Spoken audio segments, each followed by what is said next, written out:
We need a Jesus revolution. Let's start a Jesus revolution.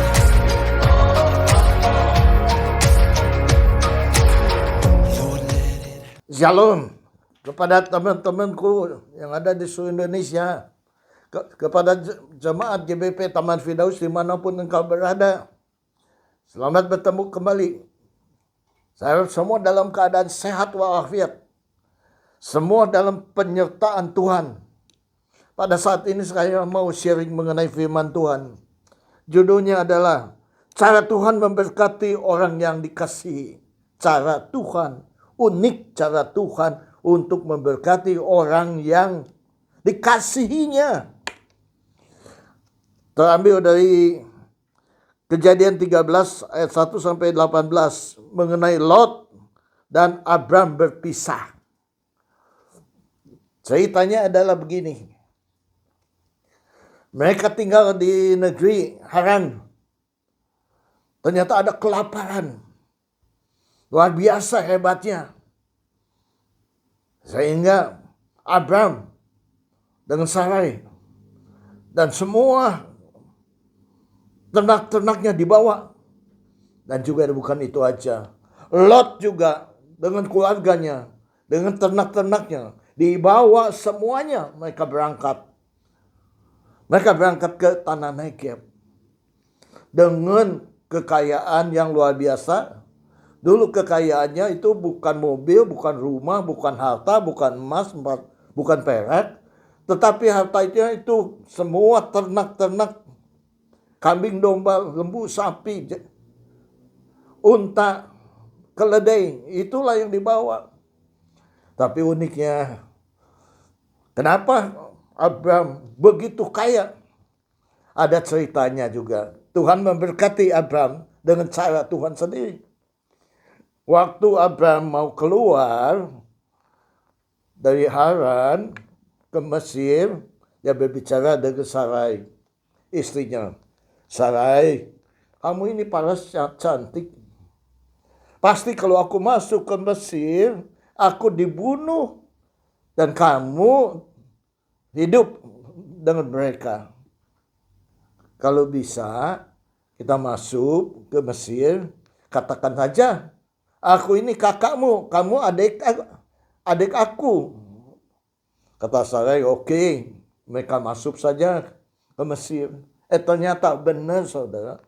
Karena cantiknya pegawai-pegawai dari istana melihat, waduh. Kabar berita ini langsung sampai ke Firaun, Raja Firaun.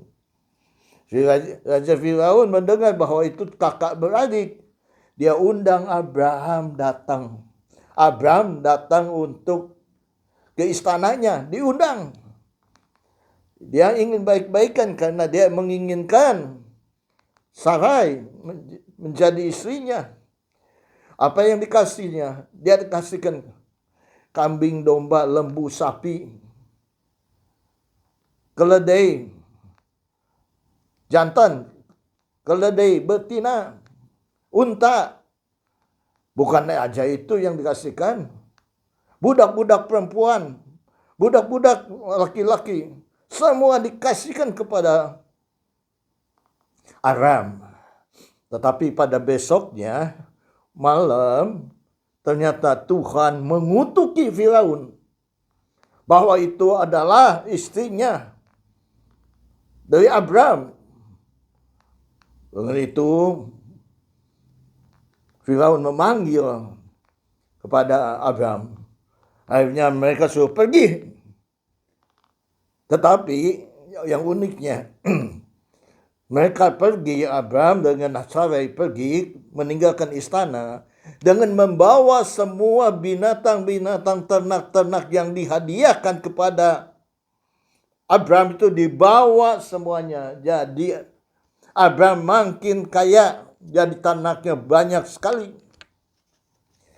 Di tanah Negeb saudara, mereka hidup. Ternyata tanah Negeb kurang luas buat mereka berdua. Karena ternaknya begitu banyak. Pada suatu hari itu bertengkar, berkelahi antara gembala-gembala ternaknya. Dari gembala ternak dari Abraham dengan gembala ternak dari Lot itu berantem, ribut.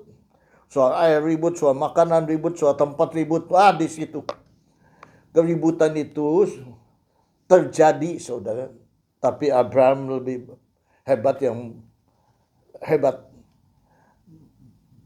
Di Kejadian 13 ayat 8 mengatakan, ya panggil, Lot ke sini, Lot.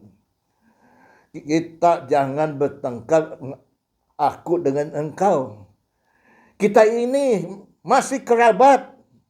Kita ini family. Kita ini saudara. Jangan sampai ribut.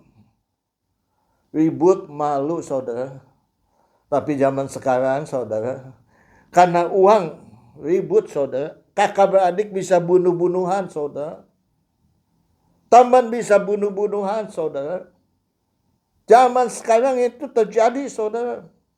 Mereka cari kepentingan diri sendiri.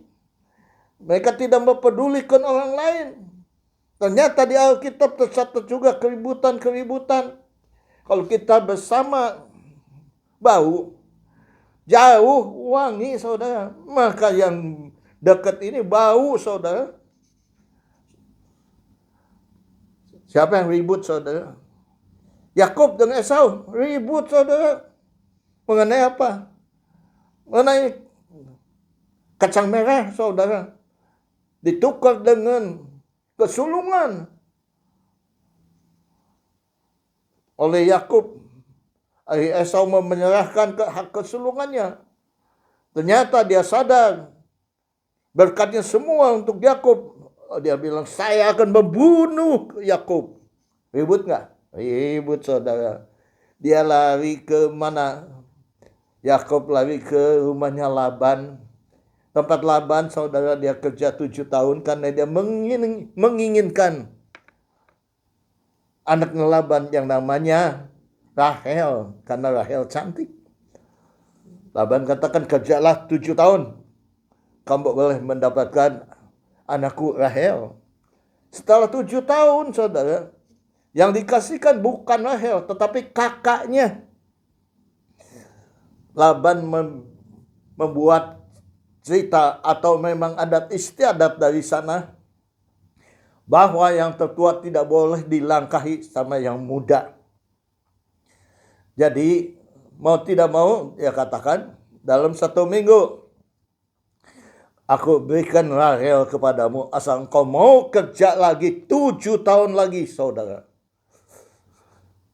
Dan Yakub meminta persyaratannya bahwa kalau ternak-ternak yang diasuhnya, digembalakannya, melahirkan anak yang belang-belang, itu milik aku. Kalau setuju, saya mau kerja lagi. Akhirnya disetujui. Dan ternyata kambing domba yang lahir banyak belang-belangnya. Berarti itu milik Yakub, saudara. Tapi kelihatan seperti Laban juga tidak akan melepaskan Yakub. Akhirnya setelah 7 tahun juga Yakub dengan istri, anak, semuanya berangkat diam-diam, saudara, tanpa pengetahuan dari Laban. Setelah itu Laban mengetahuinya, dia kejar, saudara. Dan sampai ketemu. Untung tidak berantem. Untung tidak bertengkar. Mereka berunding dan berjanji membuat perjanjian damai. Puji Tuhan, saudara. Esau dengan Yakub, saudara. Setelah Yakub pergi di Laban bersekian tahun, Yakub kembali lagi, takut setengah mati karena pernah mendengar bahwa Esau akan membunuhnya. Sekian puluh tahun, dengan jangka waktu yang lama, Esau mulai lembek, saudara. Akhirnya dia mengampuni kesalahan daripada Yakub, saudara. Akhirnya mereka berkumpul kembali, saudara. Rukun kembali. Ini prinsip rukun, saudara. Bahwa siapa ini? Abraham ini ingin ada kerukunan, jangan ada keributan. Sesuai dengan 1 Korintus 6 ayat 7 mengatakan, ada perkara saja di antaramu adalah sesuatu kekalahan. Apakah engkau tidak lebih suka menderita ketidakadilan? Apakah engkau tidak lebih suka kerugian? Kenapa harus ribut? Lebih baik rugi. Lebih baik menderita ketidakadilan. Tapi tidak ada keributan. Mereka inginkan begitu, saudara. Zaman Adam dan Hawa, Kain dan Habel, saudara. Tuhan udah ngasih tahu, jangan kamu panas hatimu. Karena dosa sudah ada di pintu, di depanmu. Tetap aja Habel menjalani rencananya, membunuh Kain. Bayangkan zaman dahulu, keributan demi keributan. Tapi puji Tuhan, ada yang juru damai datang kepada kita. Dia akan mendamaikan dunia pada saat ini, saudara. Ingin mendamaikan dunia. Allah adalah juru pendamainya. Kalau kita baca Roma 15 ayat 33 mengatakan, Allah adalah sumber sejahtera. Ia akan menyertai engkau. Sumber damai sejahtera akan menyertai engkau, saudara. Luar biasa enggak? Justru Allah ini sumber damai sejahtera. Harus dimiliki oleh setiap orang-orang percaya dalam kehidupan kita. Harus dimiliki. Harus mengalami kita hidup dengan Allah sendiri. Bagaimana? Kita harus dekat dengan Allah. Setiap hari berdoa. Setiap hari bersekutu dengan Tuhan. Sehingga Tuhan ada di dalam diri kita. Kita akan berubah. Dan merubah diri kita sendiri. Merubah teman-teman kita sendiri. Merubah dunia ini. Yang sekarang ini kacau balau. Iran dengan Israel bertempur. Banyak jiwa-jiwa meninggal dunia. Nyawa-nyawa hilang, saudara. Orang-orang yang tidak berdosa, saudara, meninggal dunia. Kalau semua memiliki Allah dalam kehidupannya, pasti akan aman, tenang, tidak kurang suatu apapun juga. Maka itu, setelah itu, daripada ribut, dia panggil. Siapa yang memanggil? Abraham. Abraham katakan kepada Lot, negeri ini begitu besar, bukan Negeb saja. Engkau pilih, yang mana engkau yang mau pilih. Kalau engkau ke kanan, aku ke kiri. Begitu rendah hatinya dari Abraham, saudara. Seharusnya Abraham dulu yang memilih yang terbaik. Tetapi dia serahkan kepada Lot memilih tempat yang terbaik. Lot melihat ke kanan ke kiri, dia melihat lembah Yordan, airnya banyak sekali. Tanahnya subur sekali. Dia memilih di sana untuk tinggal. Akhirnya yang sisanya itu, semuanya itu diberikan kepada Abraham. Dan Abraham, Tuhan Allah janji bahwa semuanya itu, utara, selatan, barat, timur itu, semuanya akan diberikan kepada Abraham, saudara. Karena kerendahan hatinya. Ingat baik-baik. 1 Samuel 15 ayat 7 mengatakan, Tuhan tidak melihat parasnya, tingginya. Tapi Tuhan melihat hatinya. Tuhan melihat hatinya, saudara. Tuhan melihat hati kita, bukan melihat bentuk kita. Maka ingat baik-baik, gadis-gadis, jangan memilih orang-orang yang cakep, yang kaya, tetapi pilihlah hatinya yang baik, saudara. Yang mengasihi Allah, mengasihi sesama. Pilihlah orang itu, kau akan langgeng selama-lamanya dengan mereka sampai maut memanggil mereka. Ingat baik-baik saudara. Allah melihat hati. Allah tunjukkan kepada kita setiap orang di dunia ini supaya jangan memandang apa yang kita lihat. Sebab yang dilihat itu sementara. Yang tidak kelihatan itu kekal adanya, saudara. 2 Korintus 4 ayat 18, saudara. Kekal adanya. Luar biasa enggak? Maka saudara, jangan melihat teman-teman yang ngajak kita usaha. Saya pengalaman, teman saya mengajak berusaha. Dia katakan ini jual mengenai baju, kemeja, garment. Ini untungnya 2-30% dan dibayar 1 bulan, dibayar 1 kali. Saya tergiur, saudara. Saya lihat, hanya memandang saja bahwa itu baik. Saya tidak tanya kepada Tuhan, saudara. Itu salahnya sekali. Jalan 1 tahun, permintaan makin banyak. Pembayaran makin mundur. Akhirnya setelah 2 tahun saya bilang, saya putusin aja. Uang saya kembaliin aja semua. Ternyata nggak bisa diputusin. Mesti ada order lagi. Ini yang terakhir Pak Andi katanya. Akhirnya oke, saya lakukan itu. Setelah itu tidak ada pembayaran. Akhirnya dia berkatakan saya mau cicil. Ternyata utangnya udah numpuk, saudara. Jadi cicil ada yang 4 juta, 45 juta, utangnya hampir 400-500 juta, saudara. Bayangkan aja. Berapa tahun? 10 tahun dicicil. Setahun lagi 60 juta. 5 tahun 300 juta, saudara. Dicicil, saudara. Ada sebulan sekali, ada 2 bulan sekali. Itu, saudara. Maka itu jangan melihat apa yang dilihat mata. Karena yang dilihat mata itu tidak benar, saudara. Yang dilihat mata itu tidak pasti, saudara. Saudara ingat mengenai 2 Raja-Raja 6, di sana ada cerita mengenai Elisa. Elisa membantu peperangan Israel dengan Aram.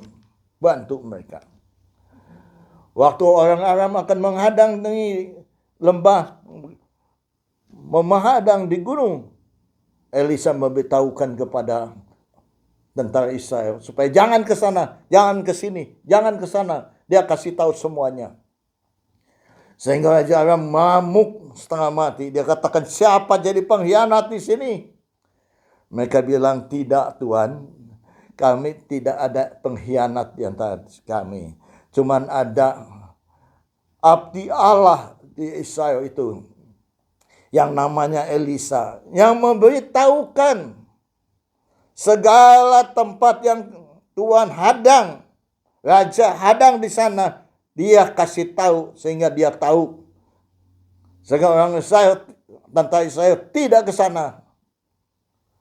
Wah, marah setengah mati Raja Aram. Kirim pasukan sekian banyak untuk membunuh siapa? Elisa. Dia cari informasi bahwa Elisa tinggal di mana? Di Dotan, saudara. Dia bawa pasukannya ke sana. Pagi-pagi bujangnya bangun. Lihat. Tuan. Ada pasukan yang besar. Berkuda mengelilingi tempat kami di sini. Elisa katakan, itu yang dilihat manusia.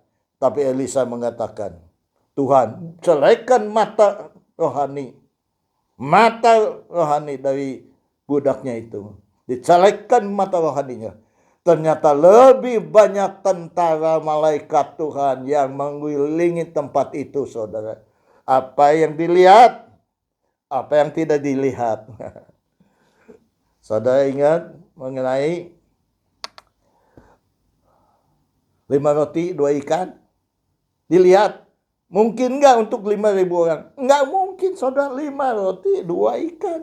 Nggak mungkin, saudara, 5.000. Belum wanitanya, belum anak-anaknya. Nggak mungkin, saudara. Tapi di dalam Tuhan tiada yang mustahil. Ternyata 5 roti 2 ikan, saudara. Jadi 5.000 dan sisanya 12 bakul, saudara.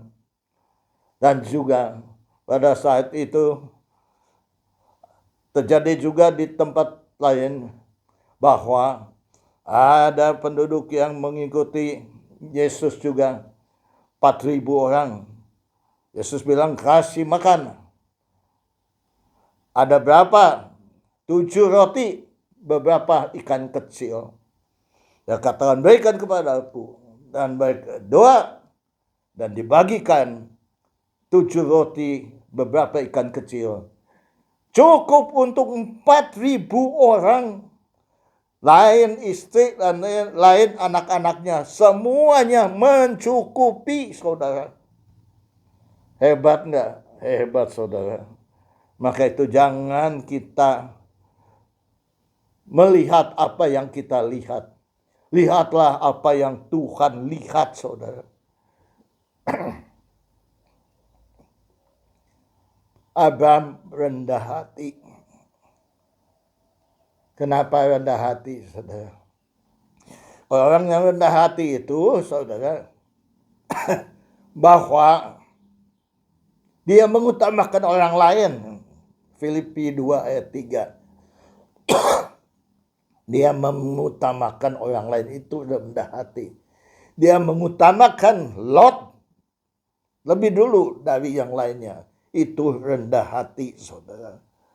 Orang rendah hati dikasih Tuhan, dicintai Tuhan. Amsal 3 ayat 34, saudara. Bukan main kan? Dikasih Tuhan. Orang yang rendah hati, Mazmur 149 ayat 4 mengatakan, orang yang rendah hati dimahkotai keselamatan, dijagai Tuhan. Bukan dikasih aja, dijagai Tuhan. Diberikan keselamatan bagi orang-orang yang rendah hati. Luar biasa, saudara. Bukan saja rendah hati, saudara, tetapi dia juga masih ingat apa yang Tuhan lakukan, apa yang dia balas dengan kebaikan Tuhan. Waktu Kejadian 12 ayat 7-8 itu, bahwa Tuhan bertemu dengan Abraham. Di tempat itulah Abraham membuat mezbah. Setelah itu dipindahkanlah mezbah itu ke timur Betel, ke barat Ai. Dan waktu itulah mezbah itu dipindahkan dan dia memanggil nama Tuhan. Bayangkan, masih ingat, saudara, dapat berkat dari Tuhan, masih ingat, terima kasih. Membuat mezbah yang luar biasa untuk kemuliaan, kehormatan, keagungan. Terima kasih kepada Tuhan membuat mezbah, saudara. Kalau saudara masih ingat di Lukas 17 ayat 11.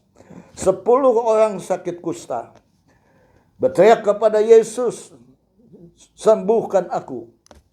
Dalam perjalanan Yesus sembuhkan semua 10-10-nya. Tetapi yang kembali lagi itu kepada Yesus ucapkan terima kasih, bukan orang yang percaya, bukan orang yang mengikuti Tuhan, bukan orang yang murid-murid Tuhan, bukan. Tapi orang Samaria yang datang kembali mengucapkan syukur terima kasih kepada Tuhan Yesus Kristus. Ingat baik-baik, saudara. Dalam kehidupan kita, kita harus ingat budi-budi orang-orang yang baik kepada kita. Terima kasihlah kepada mereka yang baik kepada kita, memberikan kesempatan kepada kita, mengingat kita, memikirkan kita. Saudara-saudara, Orang dunia cari duit sudah setengah mati. Saya lihat satu cerita bahwa orang laki-laki anak muda kerja di tambang, miskin, tapi dia katakan, aku harus jadi kaya. Dia kerja keras, apapun dikerjakan, sampai-sampai dia jadi tour leader, saudara. Di tour leader itu ada satu wanita simpenan yang lupa membawa lipstik, saudara. Perempuan ini berkata kepada pria muda itu, carikan aku lipstik. Karena dia ingin menghormati orang kaya itu. Walaupun istri simpanan, dia cari. Di situ bukan pesawat, di situ pakai kapal. Di kapal dia cari orang-orang yang pakai lipstik. Dia lihat ada wanita cantik lagi pakai lipstik. Dia deketin kepada dia. Waduh, lipstiknya bagus ya. Luar biasa. Boleh enggak aku beli? Bon, kamu beli. Ini harganya 100 misalnya. Ini 1 juta. Ya enggak apa-apa deh. Saya beli 1 juta. Dibeli saudara 1 juta. Untuk menyenangkan orang itu. Sehingga luar biasa saudara. Diperhatikan oleh orang itu. Perempuan itu memperhatikan dia luar biasa saudara. Dia dipercayakan untuk menjual 10, 20 saudara, apartemen saudara. Dia deketin orang kaya, berbicara dengan orang kaya. Waktu pesta, di pesta itu kata orang kaya itu, kamu mau jual apartemen 20, saya beli semua. Syaratnya, di sini ada 20-30 bir, minum semuanya sampai habis. Betul? Betul, dia minum bir itu. Sampai mabok saudara. Akhirnya dia pingsan, tertidur. Tapi orang kaya itu kesian kepada dia. 20 apartemennya dibeli saudara semuanya saudara. Dia makin kaya, makin kaya. Tetapi di dalam Tuhan, Mazmur 127 ayat 2 mengatakan, waktu engkau tidur, Tuhan memberi orang yang sedang tidur, saudara. Tuhan memberikan orang yang sedang tidur, saudara. Luar biasa enggak? Luar biasa, saudara. Itu yang luar biasa dalam kehidupan kita. Maka itu mulai hari ini, saudara. Kita tahu cara Tuhan. Kita taat saja, patuh saja kepada Tuhan. Menyenangkan Tuhan. Pasti saudara diberikan kekayaan. Tuhan memberikan kekayaan bukan dengan cara kerja mati-matian sampai mati saudara. Tidak. Tuhan memberi berkat dengan caranya sendiri yang luar biasa. Sehingga kita bisa menikmati. Kita sehat, kita menikmati harta yang Tuhan berikan kepada kita. Puji Tuhan. Itu saja yang saya sampaikan di ini hari. Tuhan Yesus memberkati. Sesuai dengan kebiasaan bahwa kita akan adakan perjamuan kudus.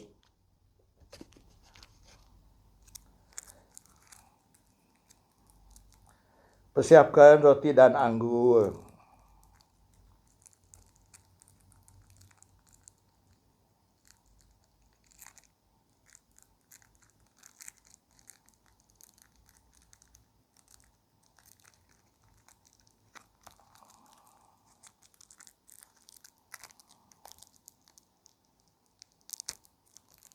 Saudara sudah siap semuanya? Rotinya sudah disiapkan?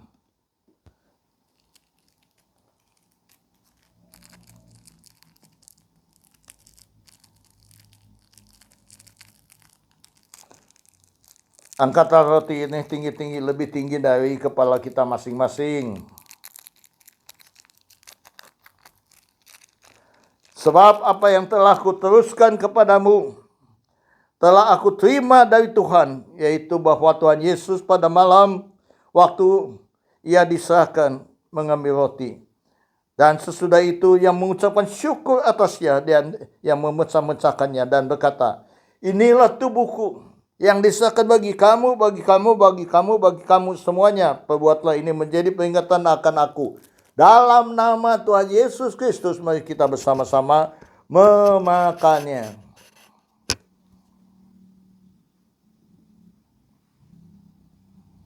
Angkatlah anggur ini tinggi-tinggi.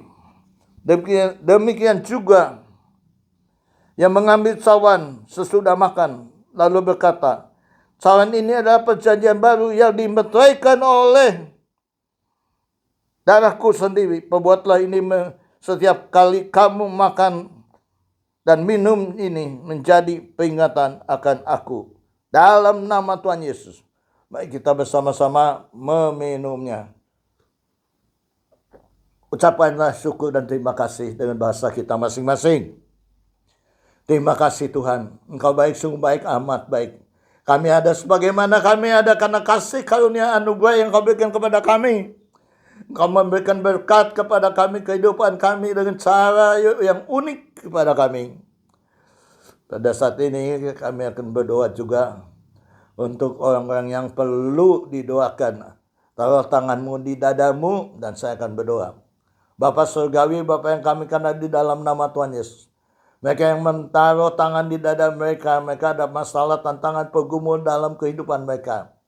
Soal keluarga, dalam nama Tuhan Yesus, Tuhan sendiri yang dapat mengatasinya, berikan jalan keluar. Ekonomi, keuangan, Tuhan buka jalan bagi mereka. Sehingga mereka hidup dalam berkecukupan. Yang sakit Tuhan sembuhkan dalam nama Tuhan Yesus. Angkat semua penyakit, cabut semua penyakit yang ada di dalam anak-anakmu yang percaya kepada Engkau, yang menyerahkan segala sesuatunya kepada Engkau. Dalam nama Tuhan Yesus, jadilah sembuh, jadilah tahir. Terima kasih Bapa. Kami serahkan semuanya hanya di tangan kuasa pimpinanmu. Dalam nama Tuhan Yesus. Sebentar kami berpisah satu dengan yang lain. Terimalah berkat anugerah dari Allah Bapa. Damai sejahtera dari Yesus Kristus, persekutuan penghiburan dari Roh Kudus yang menghibur dan mempersatukan umatmu di tempat ini. Sekarang sampai Maranatha, Yesus datang untuk kedua kalinya. Hanya di dalam satu nama-nama di atas segala nama, penguasa langit dan bumi dengan seisinya, namanya Tuhan Yesus Kristus, kami telah berdoa dan mengucapkan syukur. Haleluya. Yang percaya katakan, amin. Tuhan Yesus memberkati. We need a Jesus revolution.